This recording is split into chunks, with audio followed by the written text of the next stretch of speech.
들을수록 건강해지는 유익한 방송. 듣다 보면 빵 터지는 유쾌한 수다. 나는 의사다. 시즌 3.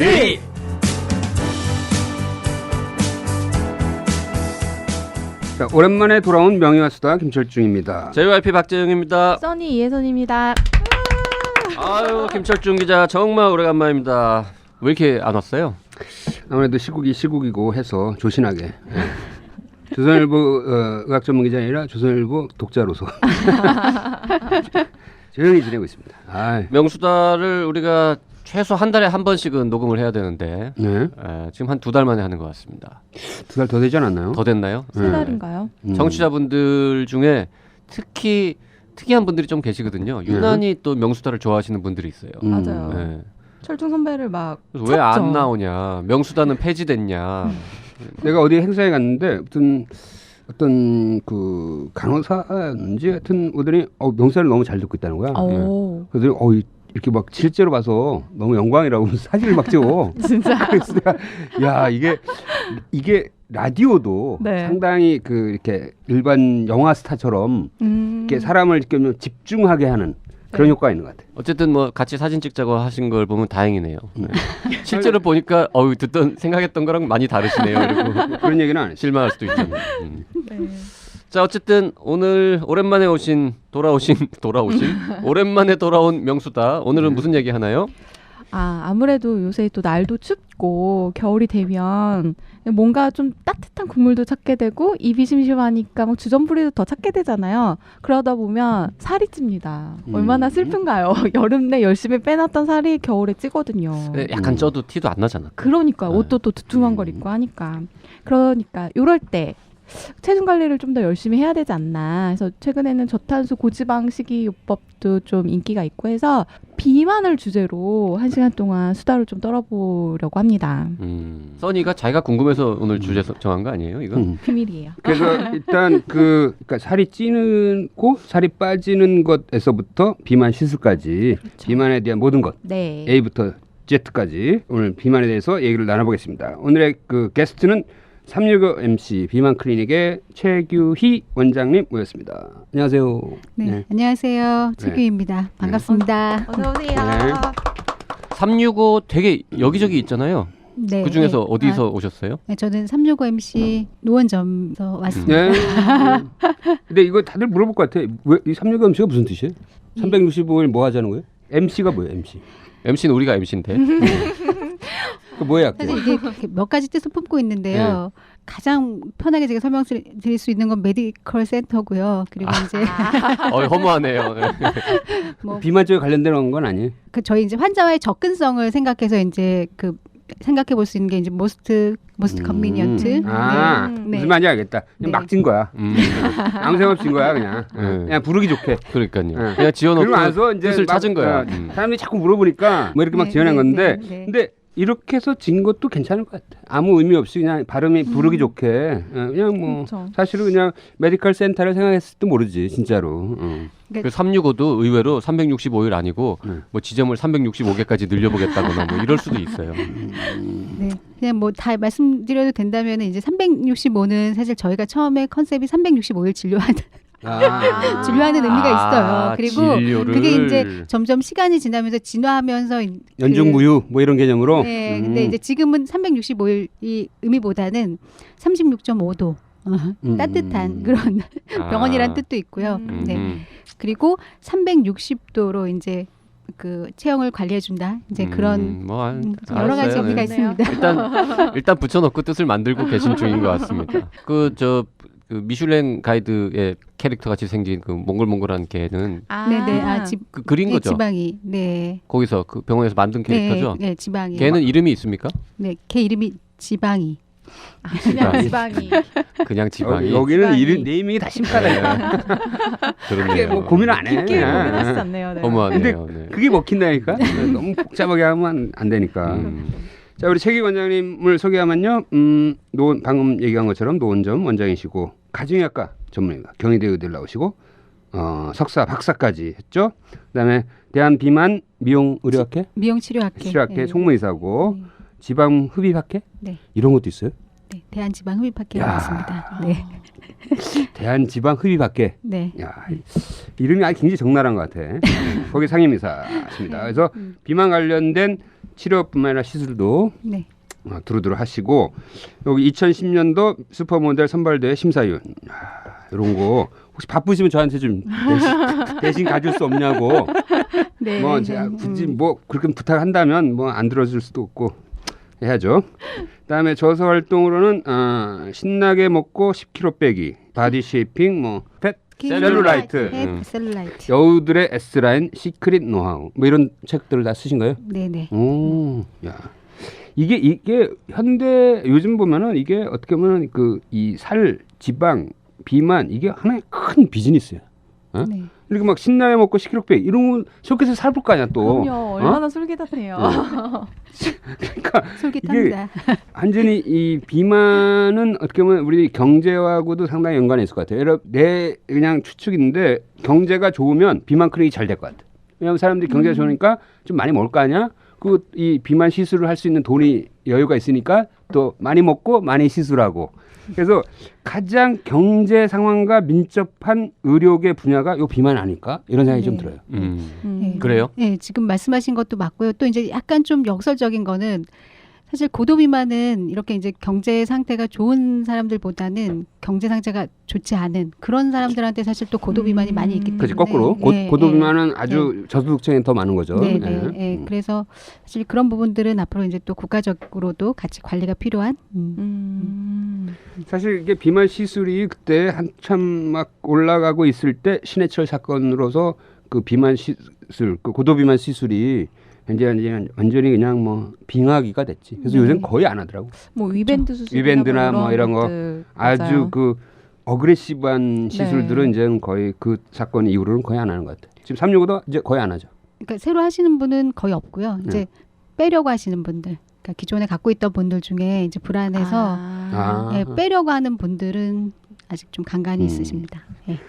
자, 그럼 이제부터 본격적으로 우리 비만에 대해서 얘기를 하겠습니다. 자, 일단은 나는 궁금한 게 이 네. 지방세포 적을 알아야 우리가 이길 수 있잖아요. 네. 이 살이 찐다는 게 지방세포 개수가 느는 거예요? 지방세포의 크기가 느는 거예요?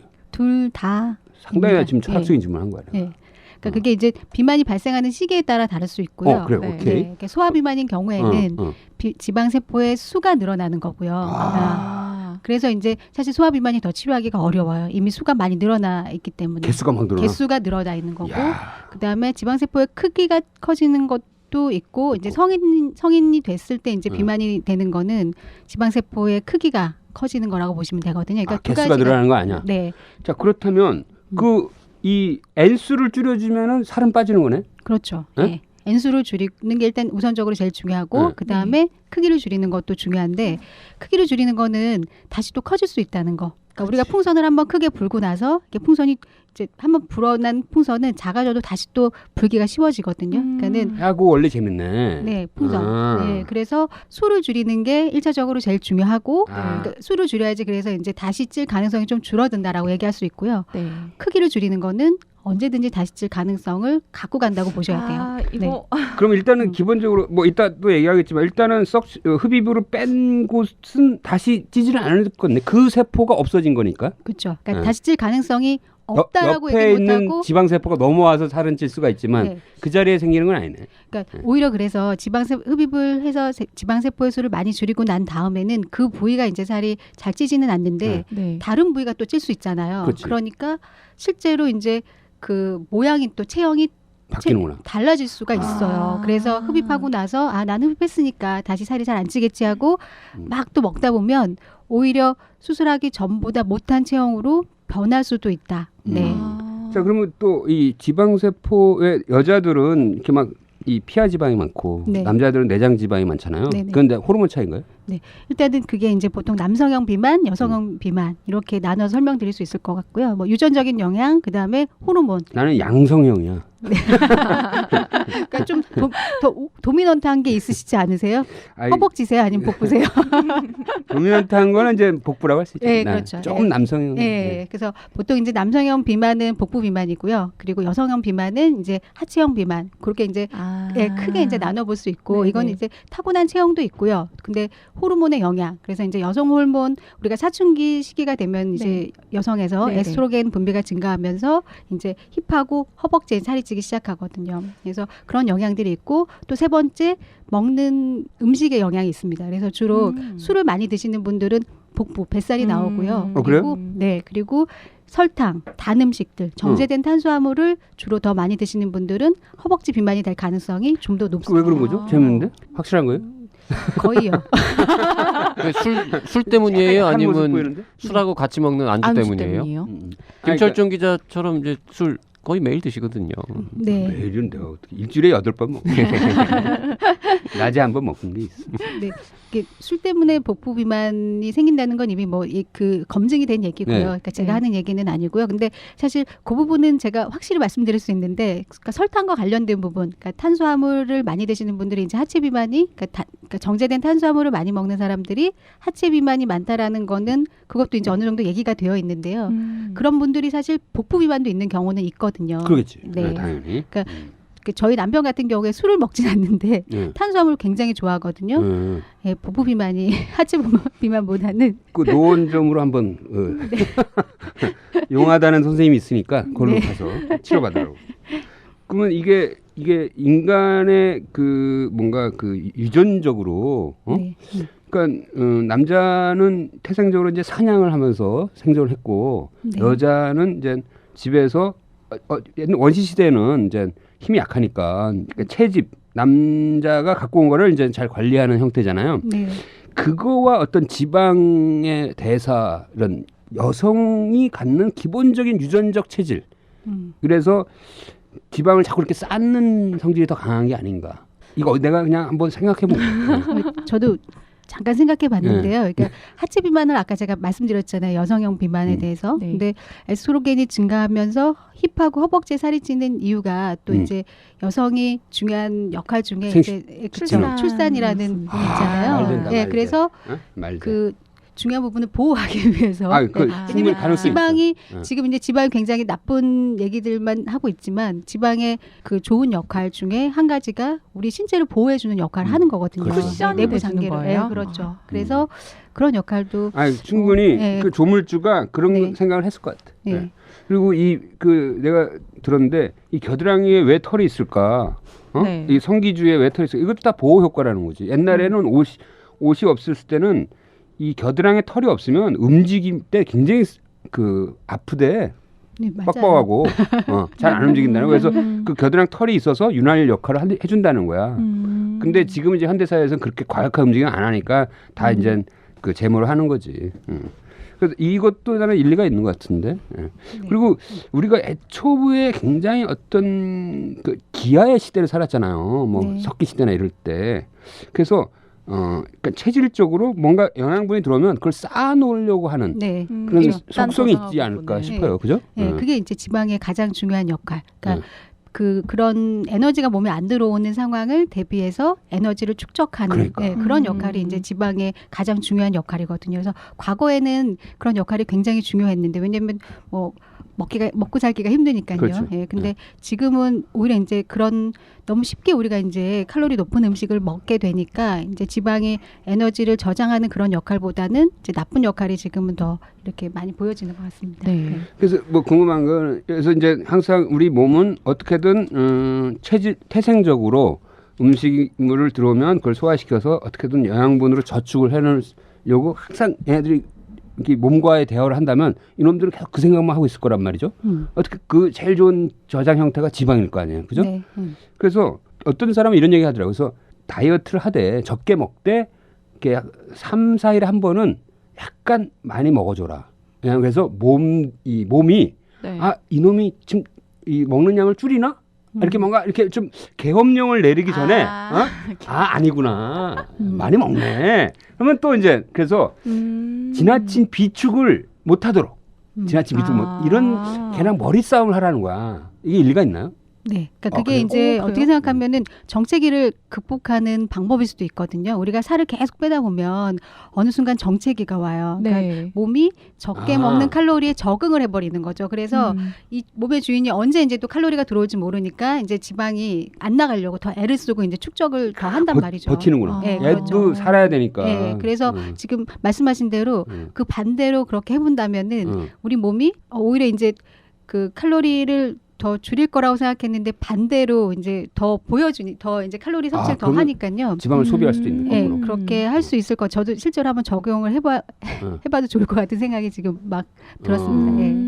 아니 그 일리가 있는 것 같아요. 그래서 이게 지금 이 지방의 행태, 네. 얘네들의 본질 이거를 잘 적응을 한다면 일상생활에서 우리의 식습관을 잘 전략적으로 세울 수 있지 않을까. 그렇죠. 왜냐하면 한 3, 4일쯤 되면요 화가 나기 시작하거든요. 식이요법을 하느라고 음식을 줄이면 진짜 한 이틀 정도는 견딜 수 있는데 3일째 돼서부터는 화도 나고 짜증도 나고 그 저혈당, 예민해지고. 그 만성적 저혈당 때문에 그런 거야. 그게 짜증나. 원래 써니가 성격이 좋은데 이 만성적 다이어트를 하니까 이 만성적 저혈당이 오니까 막 짜증나고 막 이러는 거야. 그래서 성격 변한 거야. 그거. 그래서 조금씩 이렇게 좀 먹어줘야 돼.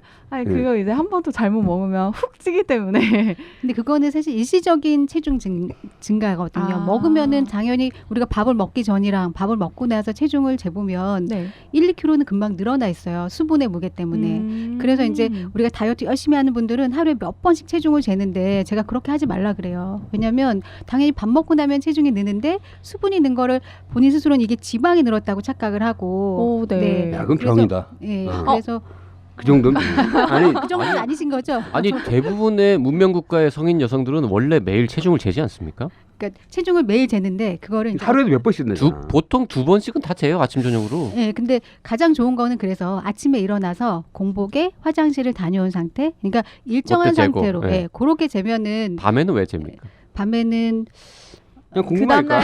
그 다음날 아침에 얼마큼 줄어있나 확인하기 위해서요. 그렇지. 뭐 그럴 수 있고 오늘 내가 열심히 움직였는데 얼마나 빠졌나 이런 거죠. 그쵸. 그렇죠. 궁금하죠. 실제로 그 다이어트를 하는 분들은 하루에 이제 몇 번씩 체중을 재고 싶은 심정은 충분히 이해를 하거든요. 저도 그 입장이 돼본 네네. 적이 있고, 근데 이제 치료를 하는 사람 입장에서는 너무 그게 이제 1, 2kg 때문에 저를 너무 괴롭히니까, 그러니까 일정한 시간에 전날 과식 이런 거 안 했을 때 그냥 그 다음날 아침에 체중을 재라고. 네. 그러니까 그런 정도의 어떤 민감한 사람은 일단 정신과처럼 병행을 해야 돼. 이거 너무 민감한 거야. 아니 하루 강박적이. 하루 2번 재는 것까지는 정상이라니까 아니에요. 다 잰다니까 다. 아니 2번은 오케이. 야, 하루 근데, 2번은 오케이. 약 4번은 약간 강박적인 것 같다. 4번은 그죠? 식사 때마다 끼니 때마다 재고 막. 좀 아니 그러니까 집에서 계신 가정 주부가 가령 뭐 하루 한 3번 잰다. 아침에도 재고 점심 먹고 나서 한번 재보고. 그러니까 밤에 잘 3번까지는 재- 오케이. 그것도 가능한 일. 근데 만약에 직장인이 자기 책상 밑에다가 체중계를 갖다 그거는 놓고 아니죠. 하루에 막 7번 8번 재는 그거 좀 이상한 거예요. 그렇지. 하지만 하루에 2번 재는 거 오케이. 정상. 아니, 근데 내가 근데- 비만 클리닉 가면은 진짜 아이러니컬하게도 뚱뚱한 사람이 한 명도 없어. 마른 사람이 더 마르려고 오는다니까. 그게 비만 클리닉의 역설이야. 그러니까 되게 굉장히 강박적인 사람들이 많아. 일단 기본적으로. 아니 물론 뭐 환자를 비하는 게 아니라 그만큼 절실한 사람들이 너무 많은 거야. 그게. 갑자기 그 댓글 생각났어. 게스트 말 좀 합시다. 아니 관리를 계속 손 들고 말하세요. 예. 관리를 계속 하니까 날씬하신 게 아닐까요? 그럴 수도 있겠네. 그래서 관심 있으니까. 네. 자, 그리고 계속 이제 비만과 관련돼서 궁금증을 이제 물어볼게요. 해서 네. 그다음에 자, 내가 이제 운동을 했어요. 운동을 해가지고 뭐 이렇게 막 헬스클럽에 가면은 막 칼로리 200칼로리 했다고 맞아요. 그러잖아요. 런닝 머신 뛰면 했는데 그렇게 해서 이제 만약에 지방을 끌어와서 연소를 시켰다고 해. 그 지방은 어디로 간 거예요, 도대체? 그러니까 지방은 눈에 보이지 기화되나? 않게. 예.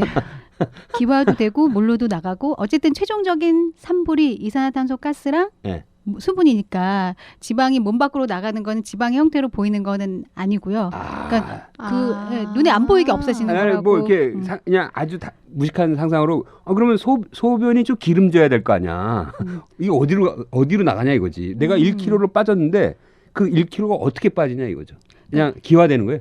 그렇죠. 기화되고 아, 수분으로 그래. 빠지고 최종 산물은 지방이 탄다는 얘기는 그러면은 그 지방이 이산화탄소로 바깥으로 나간다 이렇게 생각을 그러니까 하면 에너지 되는 원으로 거예요? 쓰이고 네. 그러니까 에너지로 쓰이고 이제 최종적인 산물이 이산화탄소 가스와 그 다음에 수분 형태로 해서 우리가 눈으로 확인할 수 있는 건 없어요. 근데 그 약 중에 그 눈으로 직접 우리 몸에서 나가는 지방을 확인할 수 있는 그런 약이 있는 거는 아시죠? 뭐였더라? 네. 까먹었네. 그 러시에서 나온 거. 네, 아 그렇죠. 그래요? 네. 그런 약이 있어요? 네, 그런 그 이름 뭐였지? 제니칼이요? 제니칼. 네. 아 그렇죠. 제니칼. 네네. 아 제니칼은 진짜 뭐 변기에 기름이 둥둥 뜬다.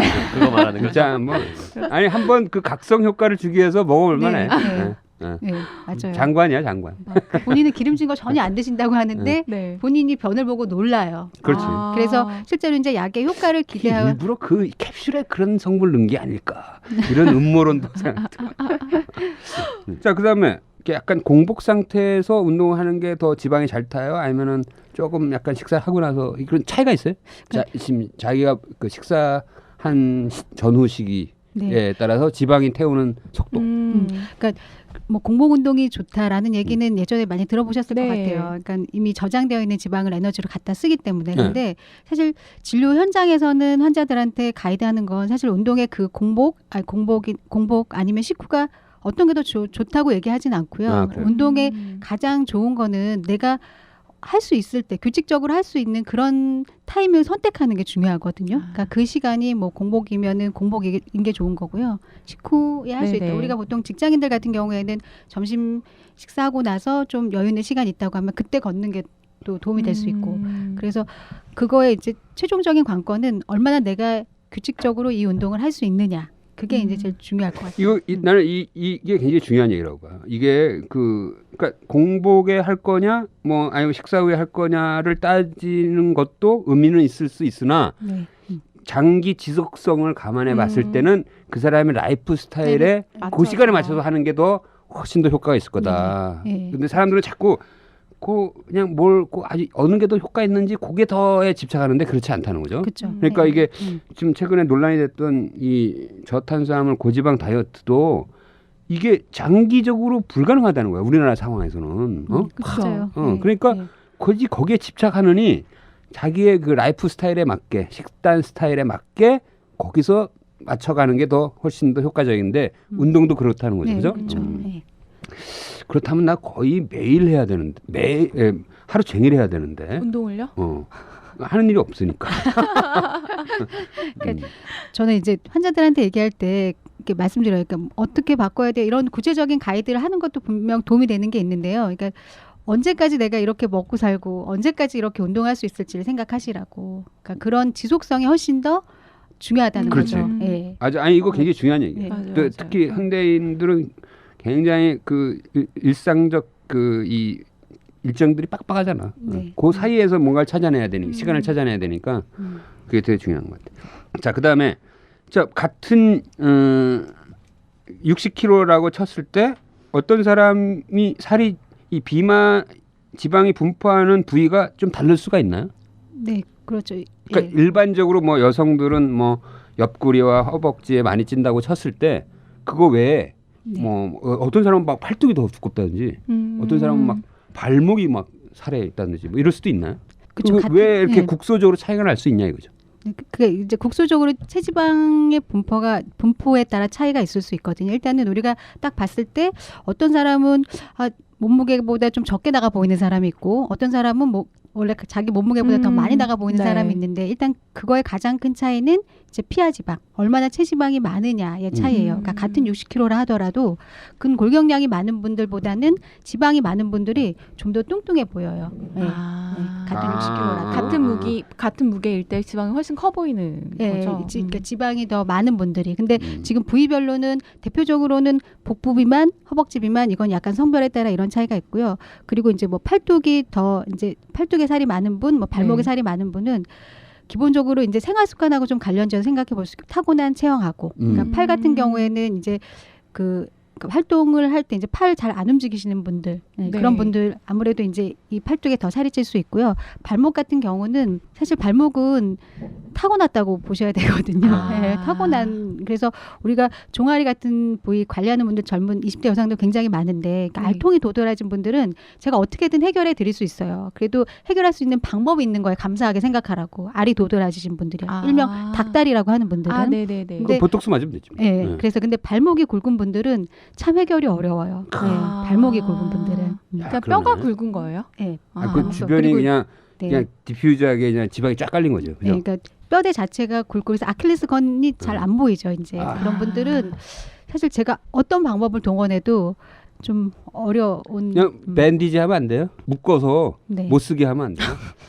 전족처럼요? 평화시키는 거지 일종의. 아니 옛날에 누가 상당부기가 질문하니까 어이없어 하시잖아요. 아니 진짜로 물론 그거는 이제 근육의 태축이겠다. 그지 이제 뭐 실제로 기부스 하고 나면은 네네. 쫙 진짜 다리가 만들어지거든. 얇아지니까. 응. 그건 근데- 이제 근육. 근데 여기 이제 여성분 두 분한테 여쭤보고 싶은데 발목에 대해서도 그렇게 신경을 많이 씁니까? 그럼요. 정말 중요해요. 우리 남자들은 여자의 발목에 관심 별로 없거든요. 아니, 관심 있는 사람 많아. 아니지. 막 많아요? 많아 네. 많아. 그래. 그럼요. 그러니까 저는 그러니까 여성분을 딱 봤을 때 이분이 살이 빠졌을 때 체형 관리를 했을 때 좀 더 예쁠 것인가 그렇지 않을 것인가를 볼 때 제가 보는 중요 부위가 손목 발목이에요. 아, 그걸 네. 보면은 되는지 안 되는지 아니, 나오나요? 이렇게 뺐을 때 좀 더 예쁘겠다 그렇지 않겠다를 알 수 있거든요. 그러니까 이게 손목 발목은 써니 발목 좀 올려봐 그럼. 충분히 가능성 있으세요. 아. 예뻐질 수 있어요.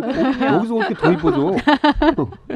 숨겨진 막 지방들을 날린다, 좀 숨겨진 지방이들을 좀 아니 근데 물론 이제 발목도 보겠지만 상대적으로 뭐 얼굴이나 뭐 몸매나 뭐 다른 그건 것들에 기본이고. 비해서 발목은 정말 남자들한테는 매우 안 중요한데 아니에요. 아니야. 발목 굵은 발목 여자 중요해요. 싫다고 하시는 발목 분들도 중요해요. 되게 아, 많아요. 이거 네. 옷을 입었을 때 네. 이렇게 치마 같은 거 입었을 때 딱 이 오테라고 그럴까? 그게 네. 이제 선이 거기서 끊긴다고. 네. 그렇죠. 그래서 쫙 떨어져야 돼. 내가 이상한 거구나. 어. 날렵하게 이렇게 쫙 떨어져야 되는데 거기서 걸리봐. 그러면 여자들이 얼마나 신경 쓰는데. 각선미라고 하죠. 그러니까 우리가 설명할 수 없는 그냥 시각적 느낌이지. 음. 예. 남자들은 그렇게 하고 여자들은 신경 쓰고 뭐 그런 거. 그렇죠. 아마 오늘부터 발목을 계속 보실 것 같아요. 그러게요. 발목 좀 근데 봐야겠네요. 아까 우리 최 원장님이 얘기한 것 중에 이게 모션이 많은 부위에는 상대적으로 지방이 덜 쌓이나요? 네. 아, 그러면 옆구리 운동을 많이 하면 옆구리에 지방이 덜 쌓이는 거예요. 그게 이제 옆구리 운동이라는 게 사실 이제 옆구리만 타겟으로 한다기보다는 복부 전체를 이제 그렇죠. 네. 하는 운동이기 때문에요. 네. 어쨌든 운동이나 식이요법으로 복부 부위에서 가장 살을 먼저 빠지는 부위는 윗배예요.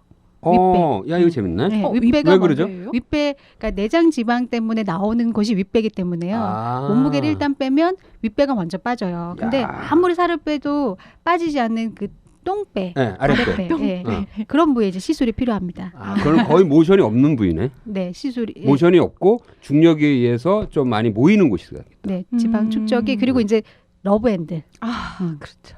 러브핸들 부위가 남자분들 이렇게 러브 뭐요? 러브핸드라고 그러니까 안을 때 남자들이 만지는 그 부위? 허리 부위 있잖아. 힙 위 등살, 음. 힙 위에 있는 등살. 이렇게 뒤태. 되는 여기요. 러브 핸들? 네, 네. 러브핸들. 잡히죠, 이게 요렇게. 의외로 많이 모르는데. 평생 비만과 담을 고등학교 다닐 때 썬데이성을 이런 거 좀 봐. 고등학교 때 본 건 다 잊어버려가지고 기억이 안 나요. 그래서 러브핸드라고 아랫배는 시술을 받으면은 그 체중 감량하면서 같이 시술을 받으면 정말 좋아질 수 있는 아, 부위예요. 그런가요? 네. 그렇군요. 근데 어떤 사람은 이제 살 빼면은 이렇게 볼이 쪽 빠지는 사람도 있잖아요. 네. 그것도 이제 체질 탓인가요? 그러니까 그것도 뭐 이런 체질형인가요? 근데 살을 빼면은 거의 90%의 사람은 얼굴 살이 먼저 빠져요. 그게 얼굴은 피하 지방이 적거든요. 그러니까 쉽게 피하 지방이 적기 때문에 조금 빠져도 먼저 티가 나요. 그러면 궁금한 게 있네요. 왜 어떤 원리인지 알겠다. 그러니까 이게 피하 지방이 얇은 곳은 네, 먼저 살이 빠져도 금방 표시가 나는구나. 그렇죠. 네. 두꺼운 부위는 배는 한참 있다가 네, 표시가 그렇죠. 나는 거고. 네. 그러면 제일 먼저 살이 빠진 말되네. 데가 얼굴인 거예요? 얼굴이죠. 살 빼기 시작하면. 아, 얼굴. 네. 그 다음은 그러면 그러니까 체형에서는 순서가 있나요? 윗배. 아, 윗배가 먼저. 체형에서는 그러니까 윗배. 보통 이제 그러니까 윗배가 먼저 빠지고 그리고 여성들 같은 경우에 이제 하체 비만이 있는 분들은 허벅지가 먼저 찌고 허벅지가 가장 늦게 빠진다고 말씀드리거든요. 그래서 그냥 단순하게 이제 정말 하체 비만이 심한 분들, 그러니까 신체 체형의 불균형이 심한 분들이 체중만 감량하게 되면 결국 그 체형의 그 불균형을 극복하기가 어려워요. 오히려 더 오히려 하체 비만이 더 두드러져 보일 수도 그럴 수도 있겠네. 있겠네요. 왜냐면 위에부터 빠지니까. 네. 그리고 이제 얼굴살 가슴살만 빠진다고. 네. 그래서 예. 야, 슬프네요. 야, 그러니까 제가 그렇게 말씀드려요. 허탈해야겠는데. 야, 이거 뭐 기껏 키워놓으려고 했더니 중요한 게 다 네. 빠져버리고 뭐 제기랄 뭐 이런 식으로 이제 허탈해야겠어. 네. 그러면 그 부위는 이렇게 부분적으로 빼는 거는 결과적으로는 시술로 하는 수밖에 없겠네요. 전체적으로 네. 이 체지방량을 줄였을 때도 분명히 이제 도드라지는 빠지죠. 부위가 빠지기 어려운 부분이 있으니까 네네. 그건 그런 부위에. 시술을 할 수밖에 없다는 거죠. 저 궁금한 게 있는데요. 지금 이제 지방이 이렇게 쌓여서 두꺼워지는 거잖아요. 살이 네네. 찌고 하는. 근데 최근에 또 이렇게 뜨고 있는 게 셀룰라이트더라고요. 막 그렇죠. 셀룰라이트 네. 확인하려고 이렇게 피부를 비틀어 보면 막 울퉁불퉁한 게 나오고 그걸 빼는 무슨 마사지도 있다고 하고 막 이러던데 지방이랑 셀룰라이트는 뭐가 네. 제일 큰 차이인 거예요? 일단 지방은 단순하게 아까 이제 지방 세포의 크기가 늘거나 아니면 숫자가 많아지거나 크기가 늘거나, 그러니까 단순히 네. 지방이 이제 모여 있는 거라면 셀룰라이트는 피하 지방뿐만 아니라 진피증 그리고 이제 혈액 순환 계통의 문제를 갖고 있는 좀 복합적인 문제를 갖고 있는 거거든요. 그래서 사실 셀룰라이트가 비만한 사람한테 물론 셀룰라이트가 있는데 또 마른 사람한테도 셀룰라이트는 생길 수가 있다는 거예요. 단순한 지방 축적이 아니기 때문에. 네네. 네. 그래서 지방이 과다 축적된 상태에서 셀룰라이트가 많은 분들은 지방을 줄이는 시술들이 셀룰라이트 개선에 도움이 될 수 있는데 그렇지 네. 않고 이제 마른 상태에서 셀룰라이트가 있는 분들은 가장 중요한 게 이제 순환의 문제를 개선시켜 주는 거거든요. 혈액 순환의 문제. 그리고 그래서 그 보통 이제 우리가 순환을 좋게 해줄 수 있는 뭐 고지파 시술이라든지 네네. 아니면은 메소세라피, 카복시 세라피 네. 이제 이런 시술들을 하게 되는 거죠. 네. 그거는 이제 만져보면 알아요. 그러니까 그 셀룰라이트는 정확하게는 조직학적인 소견이에요. 그래서 이 사람이 셀룰라이트가 있는지 없는지를 조직 검사해야지 알 수 있어요. 근데 그렇게만 알 수 있는 건 아니고 우리가 그냥 임상 증상으로 쉽게 알 수 있는 게 일단 셀룰라이트가 있는 부위는 꼬집었을 때 이게 그 누들이라고 하거든요. 결절이 생겨 있기 때문에 울퉁불퉁해요. 뭔가 몽글몽글한 느낌이에요. 예, 울퉁불퉁하고 울퉁불퉁하다는 게 이제 피부 겉으로 드러나요? 아니면 안에? 네, 겉으로는 그래서 그게 오렌지 필 어피어런스라고 귤껍질 같은 모양을 나타내요. 피부에서는. 그리고 이 속에 이제 뭉글뭉글한 결절이 있는데 콩알 같은 거 막 잡혀요. 네, 그게 이제 피부 표면에는 꼬집었을 때 이제 울퉁불퉁함으로 이제 나타나고요. 그리고 보통 그 부위가 그 순환이 잘 안 되기 때문에 차가워요. 좀 차가워져 있고 그리고 만졌을 때 통증에 좀 더 예민해요. 통째도. 네, 더 아파해요. 그래서 그런 증상들로 셀룰라이트를 대충은 그래도 조금 진짜 이 부위가 있다 없다. 그 저기 이게 미국 뭐 캘리포니아나 이런 데 가면 정말 뚱뚱한 막 네네. 히스패닉이나 이런 분들 다리에 울퉁불퉁한 그쵸. 거 그거 네. 다 그냥 셀룰라이트인 그렇죠. 거죠. 그러니까 그게 근데 마른 분들도 조직 검사해 보면 셀룰라이트가 있다고요. 네, 마른 분들도 셀룰라이트가 생길 수 있고 그렇게 이제 눈으로 봤을 때 그냥 보기만 해도 울퉁불퉁함이 막 보이는 분들은 네. 굉장히 심한 셀룰라이트. 그러니까 셀룰라이트도 좀 단계가 있거든요. 그러니까 네. 가만히 있을 때 그 또 귤껍질처럼 보이는 거는 가장 심한 단계고요. 그건 아주 말기 네, 그쵸. 셀룰라이트. 뭐 4단계로 나누기도 하고 네. 6단계로 나누기도 하는데 가장 심각한 거는 그냥 가만히 봐도 저 사람 피부가 귤껍질 같다 할 정도의 그런 모양이고 좀 단계가 이제 그 완화될수록 이제 꼬집었을 때 나타나요. 그러니까 잘 모를 수 있어요. 사실 1단계, 2단계 정도의 셀룰라이트는 셀룰라이트가 있는지 없는지 잘 몰라요, 사실. 예. 그럼 이것도 약간 그 뭐 초기에 좀 뭔가 해결하기가 더 쉬운 거예요? 만약에 그렇죠. 완전히 네, 맞아요. 말기가 돼서 네. 딱딱해지고 막 이러면은 뭘 네. 시술해도 잘 안 없어지는 거예요? 네. 뭐든지 조기 검진이 필요해요. 셀룰라이트도. 네.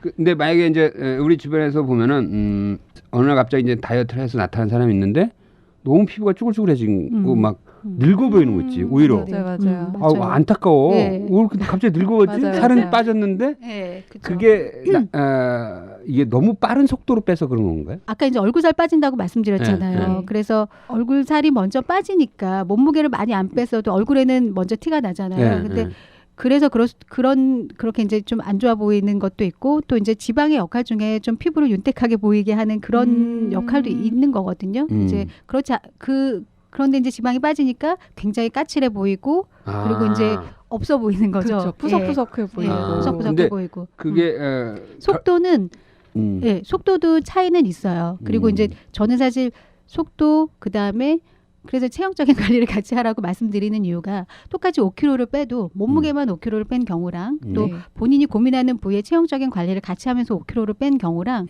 봤을 때 달라 보여요. 그러니까 그 체형적인 관리를 같이 하면서 몸무게를 뺀 경우는 다른 사람 봤을 때 5kg 이상 뺀 몸으로 보이거든요. 근데 우리가 목표 체중을 정하고 이 몸무게까지 가야겠다라고 생각하는 건 본인이 고민하는 그 군살까지 다 빠졌을 때 이 목표 체중인 거예요. 그렇죠. 그러니까 네, 아랫배, 맞아요. 똥배 빼기 너무 힘든데 네. 그 배를 없애기 위해서 계속 몸무게를 빼다 보면 얼굴은 사실 더 빠져버리는 거거든요. 네. 그래서 적당한 아무래도 거기는 이제 줄기세포 시술을 해요.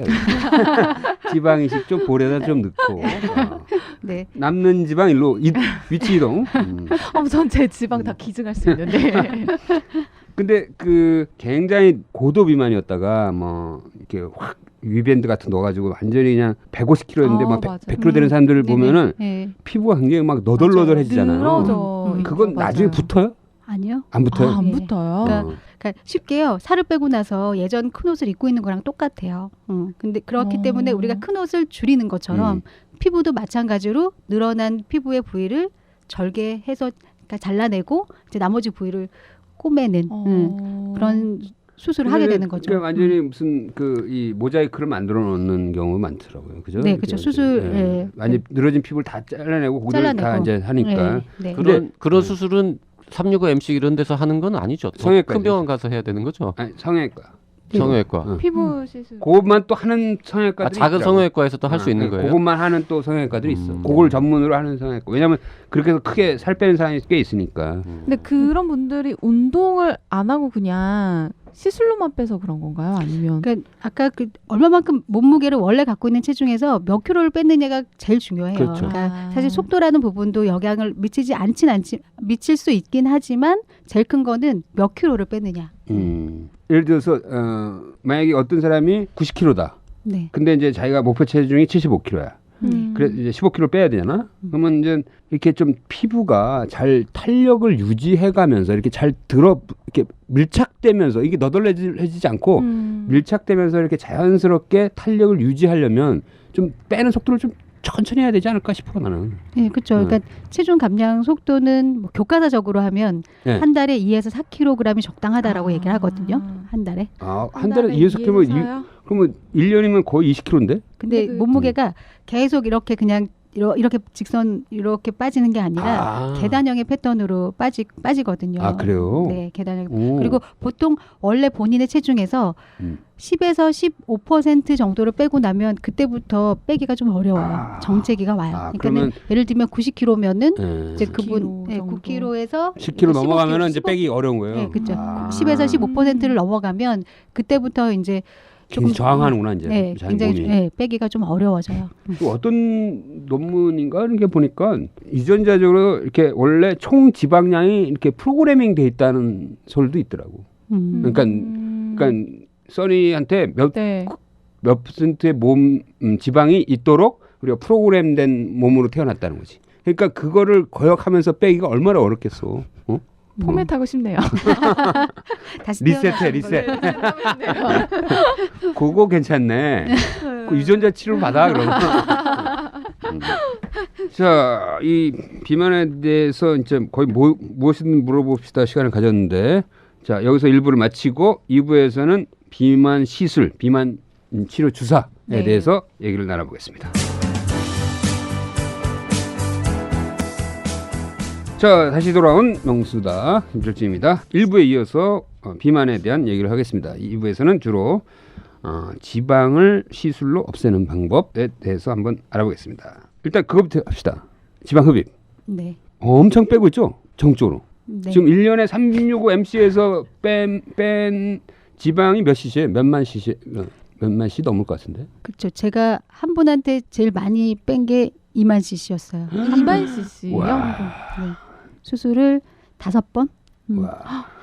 그러니까 지금 365mc에서 지금 전국적으로 빼고 있는 그 지방 1년치를 뽑으면은 뭐 몇 억 몇 천억 cc가 지금 나오고 있어 여기서. 뭐 상줘야 돼. 뻥을 쳐도. 아니 진짜 한 사람이 2만 cc 뽑았다잖아. 이만 cc. 예. 지금 365MC 누적 환자가 50만 명? 몇만 명인가? 그런데 뭐 엄청난 거지. 일단 지방 흡입 그 뭔가 요 마술처럼 저 여기만 이렇게 싹 빼주세요라는 것들이 점점 현실화되고 있다는 거야. 그래서 지금 365MC에서 열심히 지금 막 밀고 있는 시술 방법이 그 람스라고 있어. 그래서 뭐 이렇게 마취 안 하고 뭐 이렇게 하는 거죠. 어떻게 하는 거예요? 네. 람스는 우리가 수술을 하면은 지방흡 수술하면 제일 좋아요. 왜냐하면 지방 세포의 수를 가장 많이 줄일 수 있는 그러니까 방법이니까. 효과적이지. 예. 근데 수술은 수술이기 때문에 사람들이 이제 쉽게 생각을 못 해요. 수술이기 때문에. 근데 지방 세포의 수를 수술처럼 줄일 수 있고 네. 그리고 수술처럼 힘들지 않고 간편하게 할 수 있는 그런 방법이 없을까를 저희가 고민하다가 만들어낸 게 람스 시술이거든요. 그래서 곡소 마취하에 지방을 아주 원하는 만큼은 아니지만 최대한 고민 부위에 적정량을 추출하는 그런 시술이 람스 시술입니다. 그러니까 이게 이제 전통적인 방식의 그 지방 흡입은 튜브를 넣어서 거기다 뭘 액체를 넣죠. 뭐 무슨 용액을 넣죠. 그 튜메슨트 용액이라고요. 네, 그래가지고 빵빵하게 만들어 놓고 그거를 이제 관을 이용해서 밀당을 해가면서 이제 쭉 음압으로 빼는 거죠. 네. 예? 근데 이거는 그런 방식이 아니다 이건 거예요?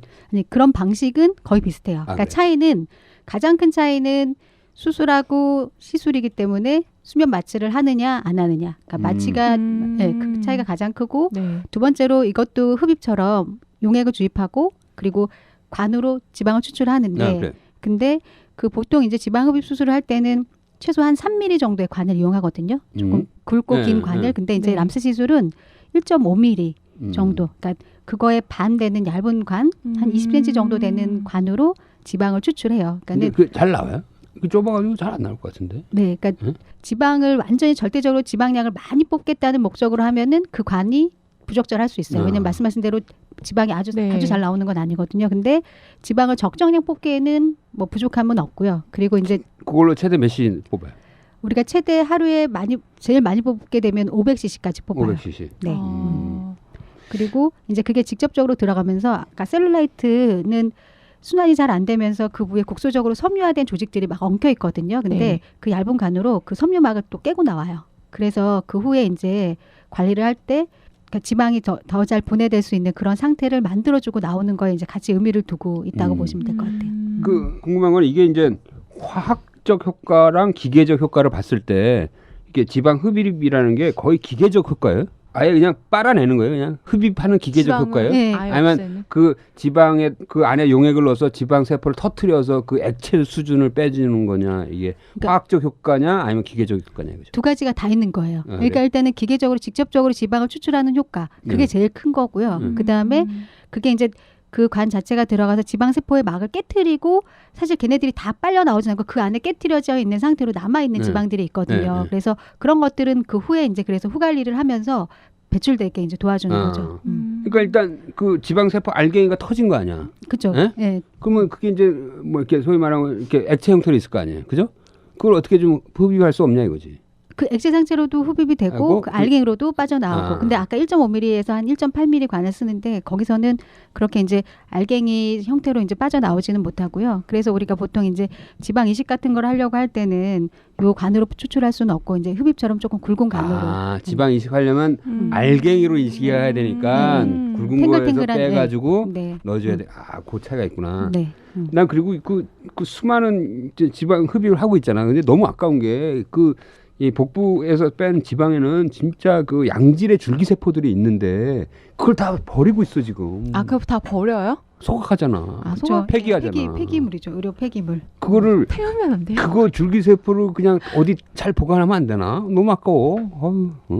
본인 줄기세포 자기 본인 줄기세포. 그래서 그걸 나중에 아니면 자기가 뭐 볼에 맞을 수도 있고 뭐 유방에 맞을 수도 있고 뭐 요새 한참 애매한 줄기세포 일인데. 문제되고 있잖아요. 아니면 그걸 잘 이렇게 분리해서 네네. 잘 분리해서 순수한 줄기세포만 자기가 이렇게 맞을 수도 있지. 그 차음 갖고 가면 해주지 않을까요? 혈액을.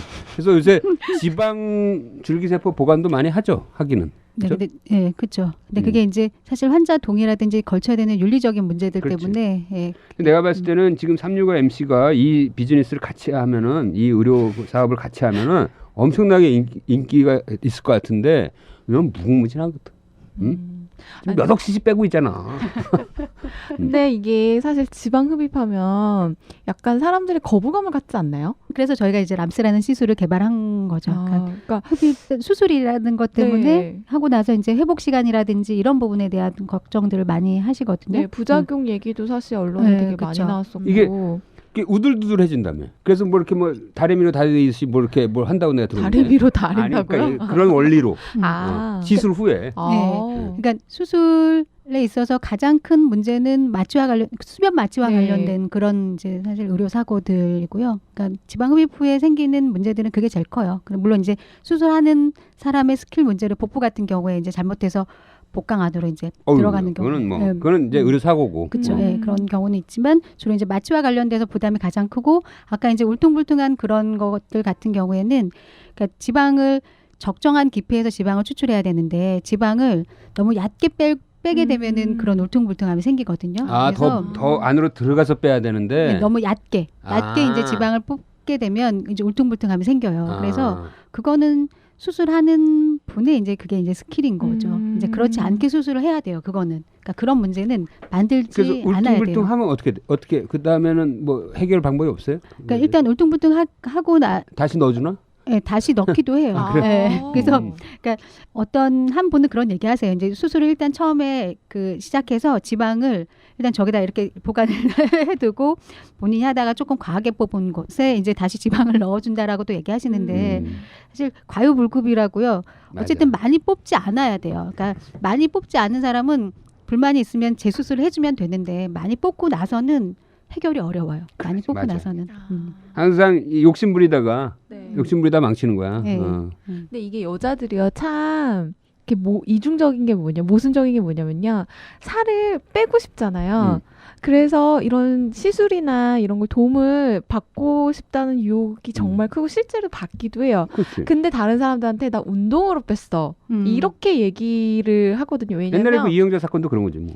그런 거죠. 뭐 왜냐면 아니 뭐 그럼 시술까지 받아가면서 그렇게까지 막 이런 편견도 좀 있거든요. 그 살은 운동해서 빼야지 이런 게 있거든요. 그런 시술에 대한 어떤 편견이나 이런 것 때문에 좀 꺼리는 환자들은 없어요? 막상 와서 후기를 안 상담 남겨. 받을 때? 후기를 안 남기고 또 중요한 건 소개를 안 해주세요. 네, 소개한 적 없어. 자기 혼자 나만 알겠다고. 자기 혼자 혼자 이뻐진 거야. 혼자 열심히 해서 뺐다고 소개를 안 해주시죠. 그렇지. 그런 분들은 맞아. 보통 최대 몇 cc 이상 빼면 위험해요. 한번 이제 네, 한 번에. 뺄 때. 이제 대용량 지방 흡입이라고 해서요. 이제 보통 5,000cc 이상을 하루에 흡입하는 거는 와, 네. 위험하다. 네. 5,000cc. 그러면 이 아까 말한 이제 그 람스 네. 이게 람스가 이게 국소 마취, 네. 뭐 로컬 아네스테시아 네. 요거죠. 맞아요. 약자가. 어?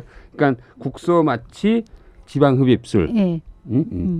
그러면 주로 어느 부위를 많이 해요? 그것도 배 아랫배? 네. 복부에서는 아랫배랑 러브핸들 러브핸들? 많이 하고요. 그다음에 허벅지 뒤. 네, 허벅지 옆에 이제 승마살이라고. 엉덩이랑 그 허벅지 승마. 사이 뒤. 그죠? 고기 이제 네. 고기 밑도 그다음에 이제 우리가 승마살이라고 해서 네.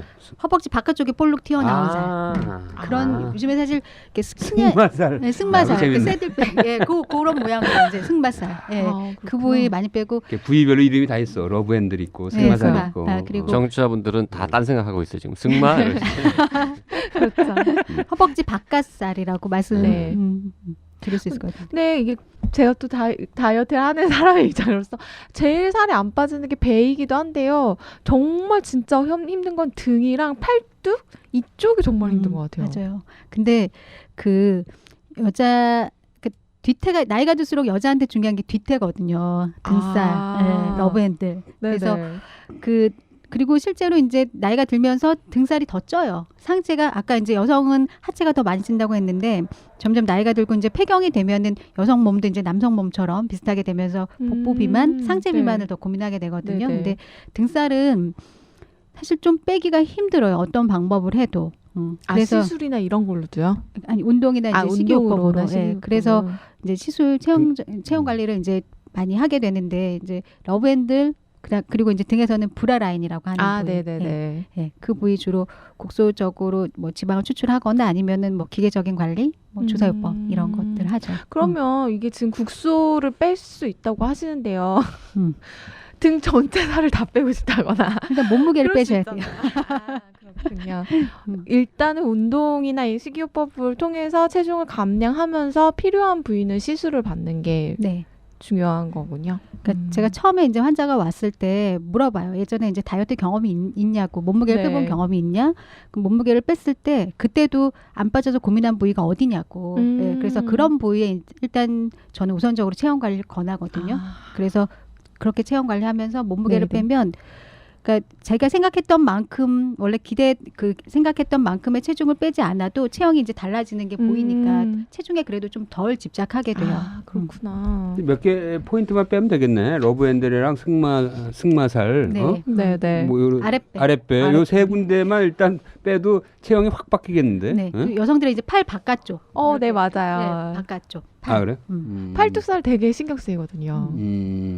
그게 여름에 노출 때 신경을 많이 쓸 것 뭐 해야 될 같은데요. 부위가 점점 늘어나. 거기까지만 하는 걸로 할게요. 아, 네. 야, 써니가 이렇게 방송 열심히 하는 거 처음 봐. 아, 궁금증이 막 샘솟네요.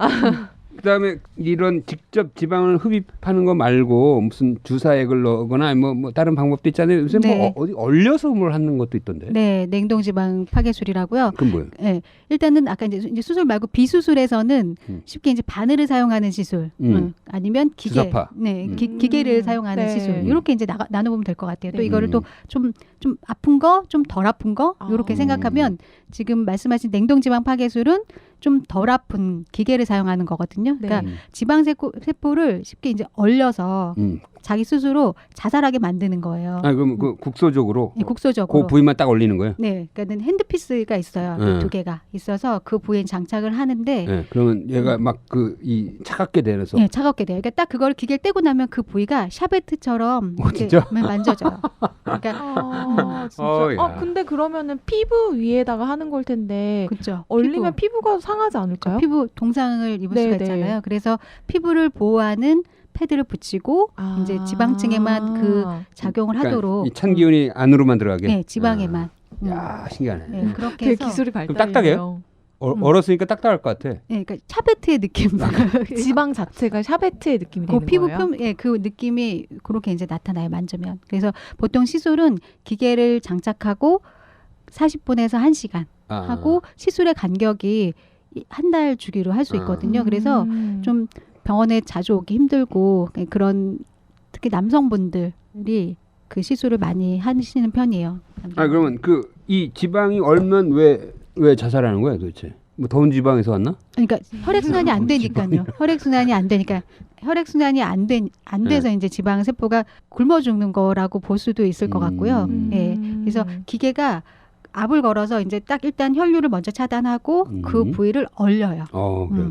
그럼 마이너스 나중에 9도로. 천천히 얘가 이제 네, 살아서 천천히. 사라지는 거예요. 네. 그러면 그 부위가 천천히 이렇게 딱 들어가요 안으로. 네, 천천히 들어가요. 그래서 효과가 나타나는 시기는 최소 한 달, 한 달에서 12주까지 변화가 생기는 시술. 근데 좀 전에 얘기했듯이 요새 남자도 많아요.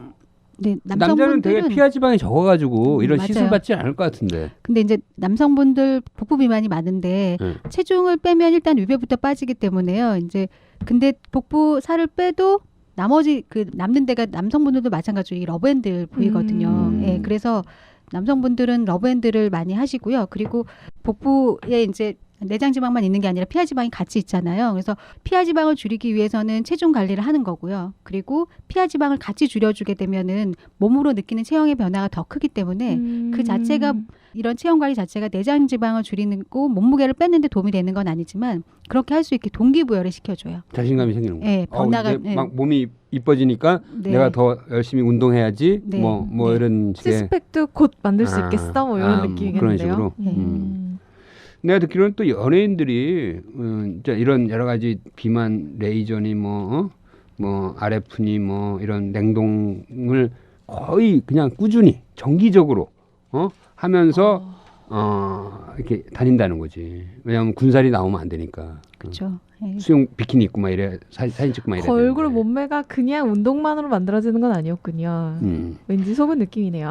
그래서 그 대중들은 그 사람이 진짜 열심히 운동하고 다이어트를 해서 저렇게 저 몸매를 유지하는구나라고 생각하고 대중들은 그걸 보고 좌절감을 느끼는 거지.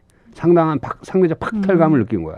야, 쟤는 저렇게 몸이 이쁜데 나는 왜 이렇게 안 되지? 그러니까 결국에는 또 다시 이 비만 클리닉을 찾아오는 거야. 이게 계속 순환되는 거야, 이게 지금.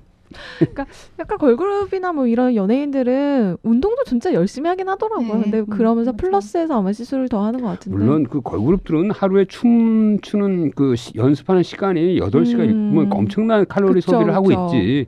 그러나 말씀하신 대로 이렇게 부분적으로는 네. 도저히 그쵸. 안 되는 게 있거든. 맞아요. 그거는 계속 관리를 한다는 거지. 맞아. 그렇죠. 그러니까 제가 이제 이런 질문 많이 받거든요. 이제 연예인들은 아기 낳고 나서도 몸매를 금방 회복하는데 맞아요. 왜 자기는 그게 안 돼서 여기 병원에 오느냐. 그러면 제가 그래요.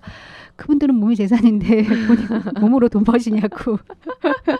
그만큼 식이요법이나 운동을 기본적으로 열심히 하는 건 열심히 하셔요. 예. 네네. 그렇게 함에도 불구하고 이제 해결이 안 되는 그런 부분들은 도움을 받는 게 도움을 받는 거고요. 근데 그냥 이런 시술만 맹신하고 운동이랑 식이 조절 안 하잖아요. 그러면 특히 아까 이제 기계적인 관리 같은 경우에는 좀 만족도가 떨어지거든요. 그래서 기본적으로 저희가 이제 체형 관리하는 분들은 체중 감량을 같이 하도록 계속 가이드를 해요. 일주일에 한 번씩 만나면서 이제 진료실에서 또 시술을 하면서 어떻게 일주일 생활했고 어떻게 먹고 어떻게 운동하고 이런 부분들을 그러니까 적어도 내가 몸무게를 빼려고 하지 않는 분이라 하더라도 당신이 지금 이런 시술을 돈을 내고 시간을 들여서 하고 있으면 이 시술의 효과를 잘 봐야 되지 않겠냐. 그래야지 그렇죠. 일단 당신이 만족하고 나도 보람이 될 거다. 그래서 3가지를 지키자. 일단 첫 번째 이제 절주하는 거. 술 많이 드시는 분들 절주하지 않는 거 말씀드리고요. 그리고 탄수화물, 그러니까 밀가루 음식 많이 드시는 분들 줄이는 거. 그다음에 3번째는 일주일에 200분 정도 운동을 해보자. 그러니까 이렇게 계속 세뇌를 시킵니다. 그렇게 하면서 체형 관리를 하자. 그럼 막 화내는 사람 없어요? 그거를 내가 그런 식으로 다 할 거면 힘들게 뭐하러 병원에 왔겠냐고. 네, 난 아무것도 안 하고 돈만 낼 테니 날 좀 어떻게 해주시오 이런 분들이 있을 것 같은데. 네, 있어요 정말. 근데 이제 그런 분들한테는 오히려 저는 그냥 튕겨요. 그러니까 그래도 이런 노력 해야지 할 수 있는 거다. 그리고 그러니까 돈이랑 시간을 계속 드리는 거를 이제 강조하는 거죠. 당신 이렇게 돈 드리고 시간 드리는데 그래서 그리고 아예 선택을 하게 하는 거예요. 만약에 그런 것까지 안 되면 나도 좀 도와줄 수. 그러니까 나는 일을 어떤 사람들한테나 다 똑같이 해주는데 당신이 하는 일이 얼마만큼이냐에 따라서 1 더하기 1이 이 이상의 결과를 낼 수도 있고 이 미만의 결과가 나타날 수도 있다. 근데 네. 그 몫은 당신 몫이다. 계속 저는 방어를 하면서 그 돈과 시간 얘기하셨는데요. 시술 비용이 좀 궁금하긴 해요. 네. 비싼가요? 시술은 정하기 나름인데요. 네네. 그러니까 그냥 최소의 비용으로 하면 한 달에 그 사회에서 8회 정도 관리를 네. 하는 걸 기준으로 해서 최소가 15만 원. 15만 원. 최소가 15만 원. 그리고 최대는 정할 수가 없어요. 못 정할 근데 것 같아요. 그 아주 기본적으로 그 아까 말한 그 국소 마취에서 지방 흡입하는 거예요, 람스. 네. 그 이렇게 막 러브핸들 하면은 뭐 약 100만 원 정도 하고 막 이런 정도 하지 않나요? 네. 그 기본적으로 그냥 사이즈가 크지 않을 때 기본 양으로 하면 대략 한 50만 원 정도? 아 그래요? 그리고 그래서 내가 옛날에 계산해 보니까 1cc 이 지방 1cc가 금보다 비싸. 이거를 뺀다고 생각해봐. 예를 들어서 팔뚝살을 막 온 이상한 레이저로 막 해가지고 막 겨우 빼가지고 야 20cc 뺐잖아. 네. 근데 뭐 100만 원이 넘었어. 그러면 이게 나중에 계산해 보니까 금보다 비싸더라니까. 되게 참신한 비유신데요. 네. 이게 빼기 싫어질 것 같은데. 지방값이 금값이야. 그래서 거꾸로 내가 이거를 빼려고 했을 때 드는 비용을 감안한다면 이걸 찌지 않게 하는 노력이 필요하다. 이게 돈을 버는 거야. 이게 그러니까 돈을 버는 거다 이거지. 열심히 이제 불필요한 지방이 쌓이게 않도록 하는 것이 돈을 버는 거다라는 게 이제 나의 주장이지. 뭐 이제 그 남자하고 또 여자하고의 그 이 기대치가 다르니까 남자들이야 뭐 그렇게 막 이 체형이나 이런 거에 크게 집착 안 하죠. 우리는 돈에 집착하지. 남자들은 배에 나온 거 인격이라고 막 계속 그러고. 그 걸그룹들 그러니까 방송의 그러니까 영향이죠. 방송의 이게 사회적 영향이 있다니까. 네. 그래서 하도 네. 딱 마른 모델이 나오고 걸그룹도 그냥 네. 빼창하잖아. 그쵸. 나오고 막 이게 자꾸 그거에 익숙하다 보니까 진짜 막 조금만 살이 찐 사람들은 안 예쁜다는 인식이 네. 딱 잡혔어. 그러니까요. 그래서 점점 말라가고 있다니까 대한민국 여성들이. 그래서 그게 앞으로 이게 한국 사회의 미래에 나는 굉장히 부정적인 영향을 미칠 거라고 봐. 그래서 지금 당장 피검사잖아. 헤모글로빈 수치가 너무 낮아가지고 지금 헌혈을 할 수 없는 헌혈의 부작용자가 절반이라는 거야 이미. 그러면 그리고 이 사람들은 너무 마르면은 또 생식의 기능 자체도 떨어지니까 불임이 많이 오는 거야. 맞아요. 그래서 앞으로 막 헌혈도 못하지. 막 불임이지. 막 이런 여자들이 그 미의 그 기준에 추구하다 보니까 대한민국 미래가 지금 큰일 났어 지금. 지금 최순실 사태가 문제가 아니야. 예, 지방이 이제 적어도 이제 생식에 문제가 생기고 지방이 많아도 생식에 그렇죠. 문제가 생기고. 예, 그래서 일단 뭐든지 적당한 게 제일 중요한 것 같아요. 예. 네. 진짜 그 365 MC 클리닉 로비에 가서 앉아봐봐. 다 말랐어. 진짜. 내가 진짜 한번 이거 하고 칼럼 쓰려고 했다니까. 도저히 뚱뚱한 사람은 어디가 있는 거야? 근데 앉아 계신 모습을 봐서 그러실 수도 있어요. 아, 그래요? 그러니까, 예. 하체 비만이 있는 분들은 절대 이제 앉아 있어서는 티가 안 나거든요. 맞아요. 예. 그리고 이게 옷으로 숨겨지는 부위에 살이 있잖아요. 드러나는 부분은 마르고 숨겨져 있는 데는 살이 있는 여자들이 좀 많거든요. 그런 경우는 이제 또 겉보기에는 말라 보일 수 있죠. 그다음에 냉동 이런 기계적으로 하는 것 중에 또 요새 흔히 쓰는 건 또 뭐 있어요? 이게 그것도 유행이 있더라고. 이게 쫙 왔다가 한번 별로 효과 없나 하고 딱 지나가고 막 유행이 있어. 요즘에 또 이제 요즘 뭐가 떠요? 그 비접촉 고주파라고 해가지고요. 고주파 시술은 원래는 이제 직접 사람이 문대죠. 이제, 예, 문대잖아요. 네. 근데 문대지 않고 냉동 치료 장비처럼 장착하는 고주파 시술이 그래요? 있어요. 그 안에 들어가 있어요? 앉아 있어요? 그럼 누워 있어요? 네, 그냥 누워 있으면은 기계를 딱 장착을 하거든요. 그러니까 야, 그 가정용 없어요? 이게 이제 환자 입장에서는 네. 그러니까 직접 이제 이렇게 접촉해서 해주는 게 좋을 수도 있고요. 네. 뭔가 하는 것 같으니까. 네, 근데 또 병원의 입장에서는 이제 기계가 사람이 이렇게 들어가잖아. 알아서 그렇지. 해주는 그런 또 장점이 인건비를 있어서 절약할 수 있고. 네, 있어서 요즘에 효과가 좋다면 뭐냐 뭐. 요즘에 많이 하고 있는 시술 중에 하나는 비접촉 고주파 그 약간 시술이 있습니다. 그 부위가 어느 정도 돼요? 그러니까 이 시술 가능한 부위가 그게 이제 몇 곱하기 그러니까 몇 센치 곱하기 몇 센치? 공책 크기 복부 네. 커버할 수 있는데요. 공책으로 3개 정도? 3개 정도. 네. 그러면 복부 넓게. 전체를 커버할 수 네, 있겠네. 복부 전체를 커버하고 또 허벅지나 팔을 할 수 있게 이게 두 개 분리된 것도 나오고. 그렇군요. 네. 근데 그거는 내가 볼게 이게 문화하고 관련인데 우리나라 사람들은 눈에 띄어야 되고 화끈해야 돼.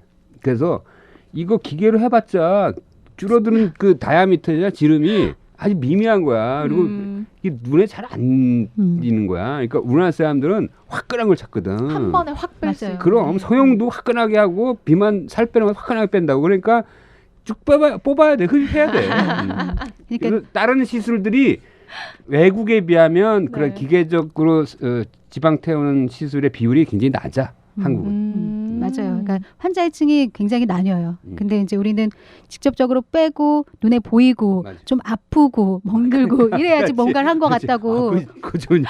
아파야 된다니까. 네, 이 아파야 고통을 돼요. 참으면 큰 보상이 나한테 올 거라고 생각하는 거야. 안 아파도 되는데. 그래서 저도 이게 시술을 직접 하면서 환자가 너무 아파하면 이제 그렇게 위로해요. 아픈 만큼 더 많이 빠진다고 참으시라고. 그래서 이런 기계적이고 이런 것들은 피부과에서도 듣는 얘기잖아요. 이게 아프지만 효과는 더 좋다고. 그래서 전체적인 시술 기계건 뭐 흡입하는 걸로 봤을 때 거의 9대1 정도 되나요? 8대2? 수술하고 이런 흡입하는 거하고 그냥 이 기계 갖고 어떻게 문대거나 이렇게 뭐 네. 하는 거하고. 근데 그게 이제 수술 말고 시술에서도 아프고 멍들고 한 게 있거든요. 그래서 그러니까 수술은 요새 따로 아직도 그런 비교를 거 해야 해요? 되고요. 카복시 뭐 이렇게. 예. 바늘 꽂아가지고 뭐 혹시 액체 넣고 뭐 네, 메조세라피, 뭐 HPL 주사요법 이런 것도 지금 많이 하고 있고 그런 비율이 아직은 주사 비율이 기계적인 비율에 비해서 더 많아요. 한 7대3 정도. 예. 그렇구나. 그러니까 조금 아픈 걸 싫어하고 먹는 걸 싫어하는 그런 그 환자층이 이제 기계 시술을 하는데 근데 또 기계 시술들은 사실 장비값이 있기 때문에 시술이 좀 고가예요. 그렇죠. 예. 그러니까 이게 누구나 그렇잖아요. 내가 돈 내는 것만큼 효과가 있을 거라는 기대를 갖고 하거든요. 근데 이게 그렇지 않아요. 그러니까 기계적인 시술이 눈에 보이는 효과가 그렇게 크지는 않다고요. 그러다 보니까 돈은 많이 냈는데 효과는 좀 미미한 것 같고 이러니까는 환자가 정말 의사를 믿고 따라오는 환자들한테 이걸 어필하기가 쉬운데 처음 보는 환자 아직 이 환자를 잘 몰라요 서로. 네네. 그런 분들한테는 이런 시술을 처음부터 권하기가 조금 부담스럽죠. 그래서 그러네요. 네. 아무래도 그런 시술 받는 사람들이 대개 이제 20대, 30대 또는 뭐 40대 여성일 텐데 이 사회적 그 생활과 맞물린다면 되게 결혼 전에 많이 올 것 같아요. 왠지. 네, 결혼 전에. 네. 네. 이 예식장에 나 이 몸 갖고 예식장 못 들어가. 뭐 이런 맞아요. 거라든지. 네. 뭔가 취업 뭐 이럴 때도. 네, 결혼 전에 취업 전에 그러니까 여성들이 저희가 이제 사실 대부분이잖아요. 그러니까 결혼 전 그다음에 취업을 앞두고 있는 분들, 그다음에 이제 출산 후 출산 폐경 후. 전후. 그러니까 이렇게 이제 연령대 20대, 30대, 그 뭐 50대, 60대 이렇게 좀 그 연령대별로 이제 다 이유가 있구나. 네, 이유가 그 있어요. 시기적 그 사회적 시기가 있구나. 네. 지금은 이제 요새 좀 바쁘겠네요. 수능 끝났으니까. 네. 고3 애들 좀 많이 오겠네요. 네. 그러니까 저희가 나 비만이 이 몸으로 대학 못 가 이러면서. 원래 여성들이 그 첫 다이어트 하는 시기가 모르겠어요. 요즘은 또 걸그룹들 때문에 뭐 중학생들도 다이어트하고 그렇지만 저만 해도 제가 처음 다이어트를 했던 때가 대학 들어가기 직전이었거든요. 그렇지. 미팅도 하고 막 이래야 그때 되니까. 다이어트 제일 많이 해요. 그러니까 고3 그래서 고등학교 졸업사진 공개를 제일 싫어하잖아요. 다들. 그래서 지금 그 시기적으로는 비만이 이제 10월, 11월, 12월이 좀 비수기예요. 왜냐면 아까 옷으로 다 가리고 다니기 때문에 본인 스스로도 필요성을 좀 덜 느끼거든요. 근데 입시가 있어서 11월, 12월은 저희가 좀 이제 요번 겨울은 이제 수험생으로 넘기고 네. 내년 봄에는 이제 그러니까 1월은 이제 새해 결심하시는 분들이 오시고 그리고 이거 얘기. 예, 4, 5, 6월은 이제 여름 휴가를 대비. 준비하는 분들이 오시고 예. 1년 365일 잘 되겠네요. 네. 산유가 있어요. 근데 이제 비만 수술 거창한 거에 비해서는 다 안전하고 뭐 부작용도 적다고 생각하시는데 그래도 이게 뭐 이렇게 몸속에 뭐 집어넣고 찌르고 빼고 이런 거면은 네. 뭐 부작용이나 위험 이런 건 좀 없습니까? 네, 지방 흡입하다가 지방이 혈관으로 타고 들어갈 수 있을 수도 있잖아요. 네, 그래서 이제 엠볼리즘 그래서 생길 이제 수 이렇게 색전되는 색전증. 예. 근데 사실 그 가능성은 굉장히 희박하다 그래요. 그래요? 예. 그러니까 실제로는 아까 말씀드린 대로 이제 마취와 관련된 부분이 출혈 지방 수술할 정도, 때는 마취 예. 이런 것도 문제되겠지. 예. 그리고 이제 보이지 않는 곳에 출혈 생길 예, 그런 문제들이 있고요. 그냥 비수술적인 방법에서는 부작용, 부작용이 그러니까 없어요? 제일 크게 저희가 생각할 수 있는 부작용은 감염. 감염이죠. 감염. 그러니까 사실 우리가 또 막 여러 가지 뭐 C형 감염이라든지 이런 것들 올해 사회적으로 이슈가 또 많이 됐던 부분이기도 해서 왜냐하면 주사 바늘을 이제 찔러서 재사용하거나 그러지는 않을 거 아니에요, 거기는. 네, 그렇죠. 그렇지. 전혀 예, 그런 부분은 근데 어쨌든 시술 하여튼 뭐 감염이 제일 뭔가 큰 흉터는 많이 안 남습니까? 그러니까 보통의 그냥 바늘로 하는 시술들은 아니면 기계적인 시술들은 흉터는 없고요. 근데 아까 말씀드린 람스라는 시술은 한 1, 2mm 정도 점 같은 자국이 처음에 생겨요. 그게 뚫고 들어간 자리. 네, 그게 그래서 길게 가면 1년 이상 가기는 하는데 본인은 알고 저 같은 사람은 알죠. 근데 보통 사람들이 봐서 알지는 못하고요. 그래서 시술을 할 때 가급적이면은 비대칭으로 해요. 그러니까 좀 대칭적이면 인위적이라는 느낌이 있기 때문에 비대칭으로 하면 그냥 점인가 보다 뭐 이런 네, 느낌이군요. 약간 점이라는 느낌이 들게 시술 부위 이제 입구를 만들 때 이제 그 자국 부위를 이제 좀 약간 비대칭으로 그 배꼽 안에 하면 안 돼요? 한 포인트 할 때는 이제 그렇게 배꼽 밑으로도 하는데 보통은 이제 팔도 그렇고 허벅지도 그렇고 양쪽을 다 해야 되잖아요. 그러니까 대칭적으로 할 수밖에 없거든요. 그럴 때 일단 위치를 조금 다르게. 얼마나 아파요? 마취하는데 뭐 안 아프지. 마취가 깨는 순간 아플 것 같아서 후회하는 사람 없어요? 내가 이러려고 너무 지방흡입을 받았나 이러면서. 하고 나서는 후회하는 분들이 있죠. 근데 금방 잊어버려요. 한 3개월 지나면 후회하는 이유가 아팠기 때문에 왜냐하면 후회하는 수술 거예요? 직후에 이제 부종감이라든지 통증이라든지 이런 것 때문에 일상생활에 지장이 수술 같은 경우는 없진 않거든요. 그래서 그때는 좀 불편하기 때문에 후회를 하는데 정말 중요한 거는 내가 한 부위를 흡입을 해보신 분이라면요. 다른 부위를 그 다음에 흡입을 생각한다는 거죠. 아. 그만큼 과정에서 좀 힘든 건 있지만 내가 이러려고 후회하다가 조금 지나면 그래도 아 내가 이러려고 했구나.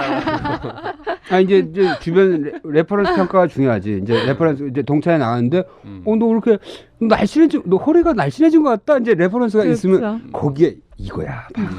다른 부위도 더 하게 되고 그러는 거야. 그래서 갯돈 모아가지고 하는 거야. 하지만 소개는 안 시켜준다는 거. 그렇지. 나만 알고 있다는 거. 네. 그 왜 비만 클리닉 한때 이제 뭐 약물 처방 같은 거 좀 했었잖아요. 네. 요새도 많이 하나요? 네. 뭐 이렇게 뭐 그 간질약, 뭐 스피로이, 뭐 토피라메이트. 토피라메이트. 예. 그하고 뭐 갑상선 호르몬제. 네네. 그다음에 뭐 오. 아니 그 뭐지 그 뭐 이뇨제 뭐 이런 이뇨제. 것들. 예. 네. 조금씩 해요? 예. 그러니까 뭐 저는 약물 처방을 많이 하고 있는 의사 중에 한 사람인데, 그래? 예. 근데 이제 뭐 지금 말씀하신 갑상선 호르몬제나 뭐 보종 그 이뇨제나 이런 것들은 지금 거의 없다고 보시면 안 해요? 맞고요. 예. 아. 근데 지금 방금 말씀하신 간질약, 토피라메이트는 식욕 억제제죠, 일종의. 예, 그거는 사실 뭐 우리나라에서 허가 사항으로 봐서는 그 항간질약, 그다음에 편두통 예방약으로 예. 이제 허가가 되어 있는데 미국에서 2012년도에 그 장기 복용 가능한 비만약으로 허가받은 큐시미아라는 약이 있거든요. 근데 그 약이 그 펜타민 제제랑 토피라메이트의 복합 제제예요. 아. 새로운 성분이 아니라. 그래서 사실 저도 2012년 이전에는 토피라메이트를 잘 안 썼어요. 왜냐하면 환자들이 다 알기 때문에 보고 왜 간질약 자기한테 아니에요. 간질약을 처방했냐고 그렇지, 이렇게 그렇지. 정말 예, 그럴 수 있거든요. 근데 지금은 조금 저는 많이 쓰고 있는 편인데 그게 이제 큐시미아라는 약은 아니지만 어쨌든 그 약에 이제 그 약이 펜타민과 토피라메이트의 복합 제제이기 때문에 지금 이제 그렇게 설명하고 이제 쓰는 약 중에 용량은 하나고요. 거의 비슷해요. 네, 용량은 사실 우리가 생각했던 것보다 토피라메이트를 굉장히 큐시미아에는 용량이 높아요. 아, 오히려 더 많아요? 네, 더 많아요. 그래서 그렇게 쓰고 근데 지금 뭐 작년 올해 또 장기 복용 가능한 비만약이 우리나라에 들어왔잖아요. 벨 뭐죠? 벨빅하고 벨빅. 그다음에 콘트라브. 콘트라브. 네. 예. 그래서 이제 그 어쨌든 약은 이제 의사의 강력한 무기 중에 하나라고 저는 생각하거든요. 그렇죠. 그러니까 예, 식이요법이나 운동만 시켜주는 건 그냥 시중에 있는 샵하고 다를 게 없어요. 맞아요. 예, 근데 그런 부분들을 안전하게 쓰면 되죠. 보조적으로 이제 약물요법을 잘 쓰는 거는 의사한테 굉장히 중요한 무기라고 생각하는데 또 그런 약들이 들어와서 좀 장기적으로 안전하게 또 약을 쓸 수 있어요. 그 약을 먹으면 확실히 환자들이 식욕감이 떨어졌다고 얘기를 하나요? 네.